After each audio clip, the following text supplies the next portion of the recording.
Hello friends. In this video, I will be continuing the discussion on trace distance and fidelity. So, in the previous video, we saw that the trace distance had an alternate characterization given by trace of p rho minus sigma, where this maximization is over this entire quantity. This p is a projector. This p is the projector operator. So p square equal to p and p is Hermitian. So how we arrived at it, that was also derived in the previous video. Now let's look at a quick example.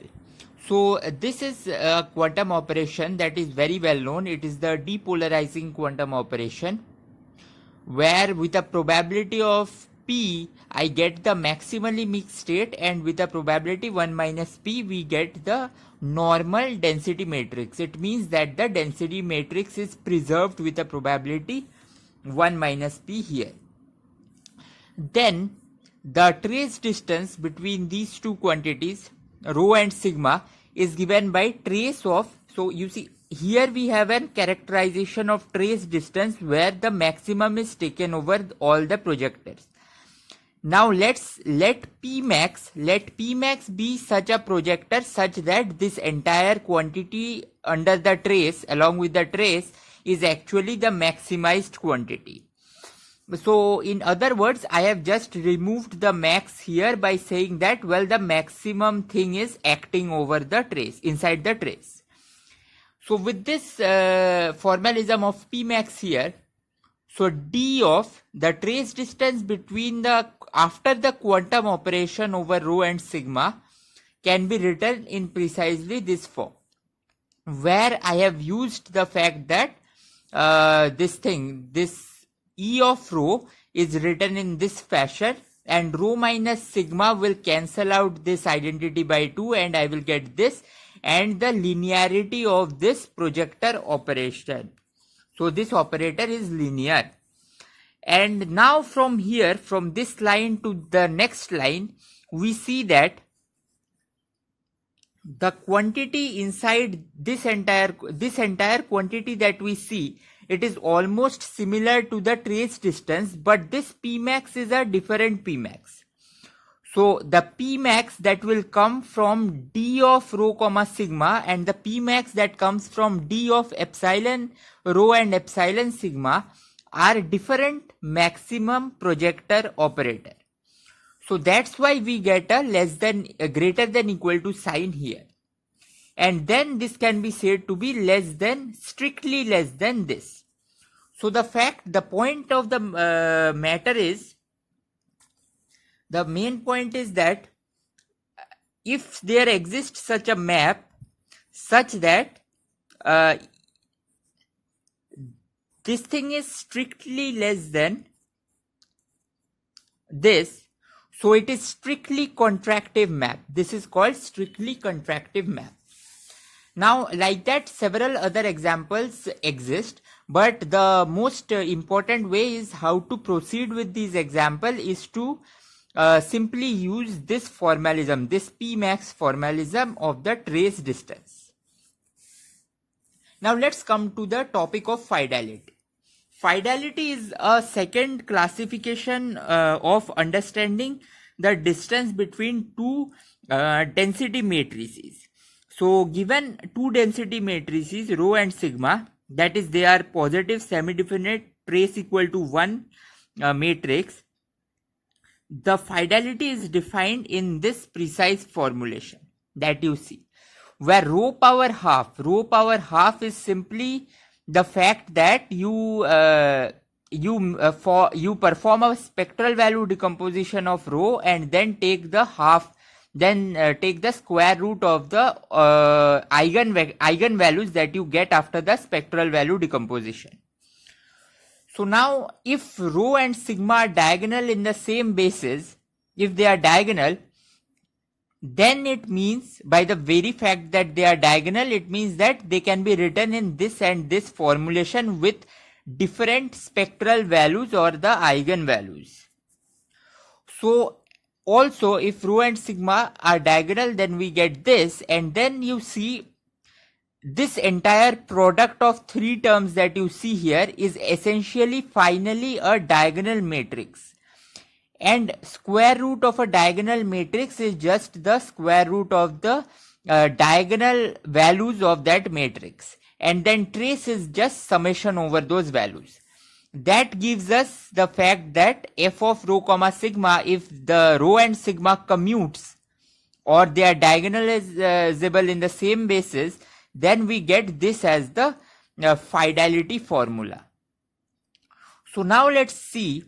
The main point is that saying rho and sigma they both commute is equivalent to saying that there exists two probability distribution P1, P2,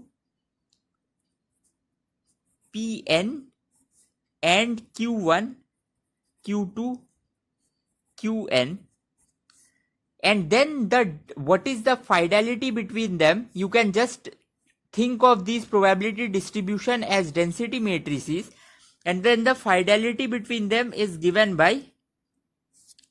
exactly given by this formula that you see.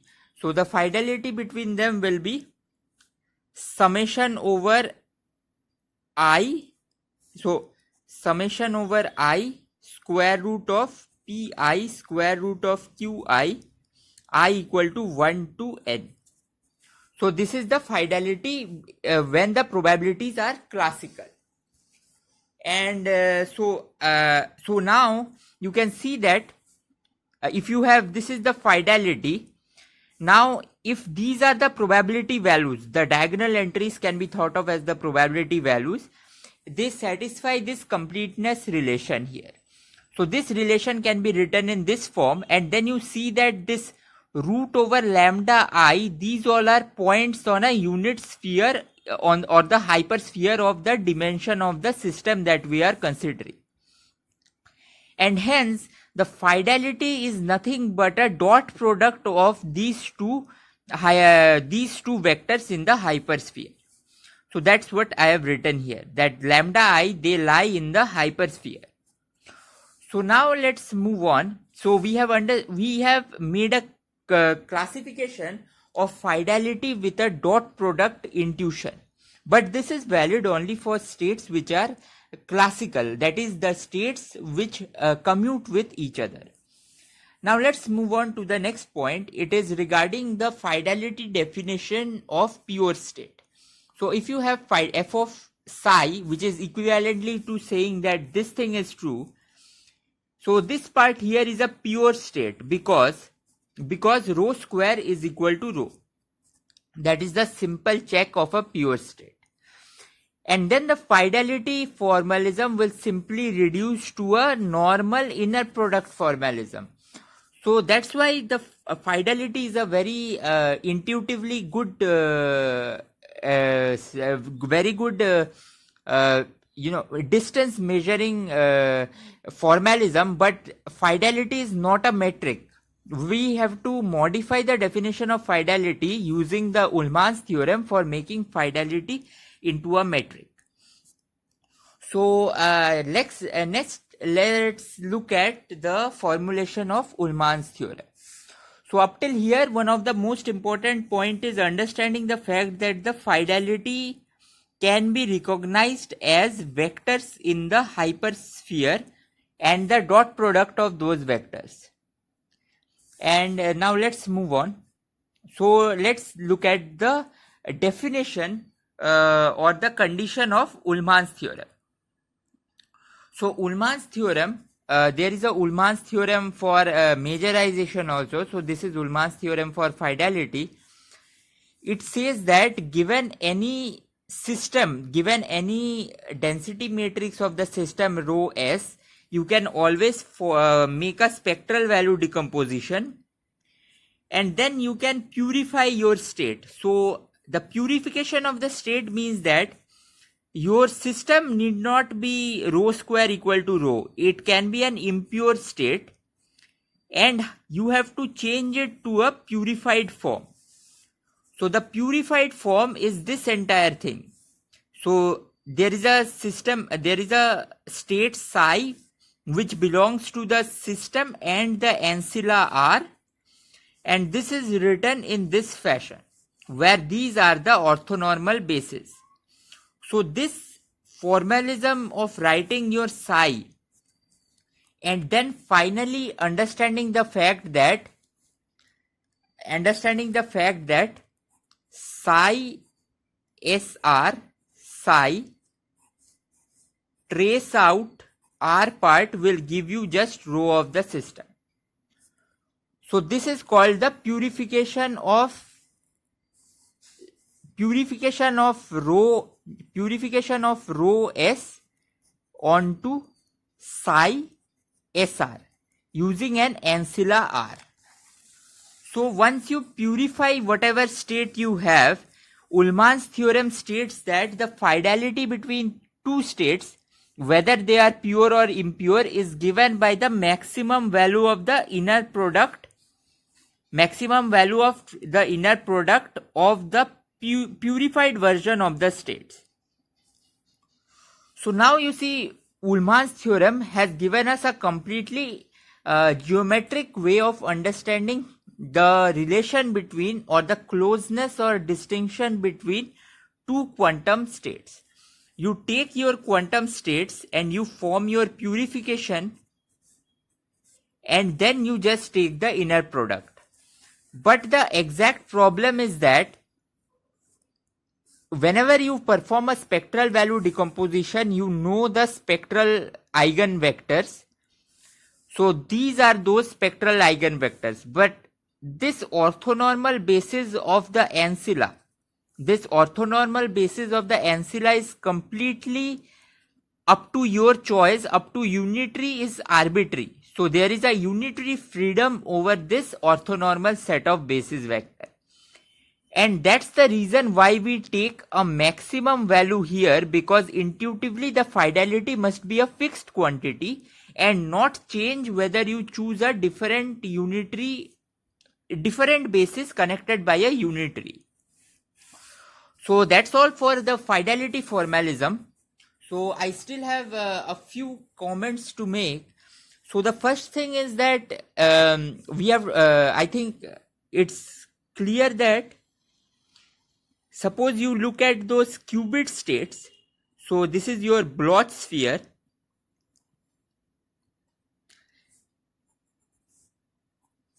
So in the Bloch sphere, the point is that the fidelity is the dot product of under root of lambda I dot beta I summation over I. So this is what we said classically the fidelity is. And now you see that root over lambda I square summation over I is equal to 1. And so root lambda I is a vector that lies on the sphere. So it lies on the sphere, and hence the fidelity is actually the dot product is related to the angle subtended by these two probability distributions. So the dot product is related to the angle the angle that these two probability distribution they form between themselves. And this is a similar criteria of understanding the distance as a geodesic path over the Bloch sphere.